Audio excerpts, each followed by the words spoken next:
উত্তরপত্রের নাম রোল নম্বরে পক্ষপাতিত্ব, পরিচিত উত্তরপত্র মূল্যায়নে পক্ষপাতিত্বের শঙ্কা। কিভাবে পরীক্ষার্থীর নাম রোল নম্বর গোপন?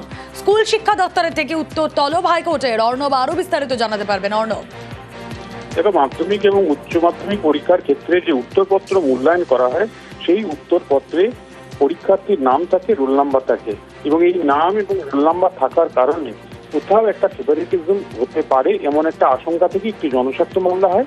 সেই জনস্বার্থ মামলায় আবেদন রাখা হয় আরো 5টা কম্পিটিটিভ পরীক্ষার মতো মাধ্যমিক উচ্চ মাধ্যমিকের যে উত্তরপত্র, সেখানে নাম রোল নাম্বার হাইড করার মতো প্রযুক্তি আনা হোক। প্রধান বিচারপতি সুজয় পাল এবং বিচারপতি পার্থ সারথী সেনের ডিভিশন বেঞ্চ আজ নির্দেশ দিয়েছে 3 সপ্তাহের মধ্যে এক্ষেত্রে রাজ্যের নির্দিষ্ট শিক্ষা দপ্তর এবং মধ্যশিক্ষা পর্ষদ তারা এই বিষয়ে অবস্থান জানান। প্রধান বিচারপতি সুজয় পাল জানিয়েছেন, বর্তমান বিশ্বে এটা কোনো রকেট সায়েন্স নয় যেখানে এই ধরনের প্রযুক্তি ব্যবহার না করা যাবে।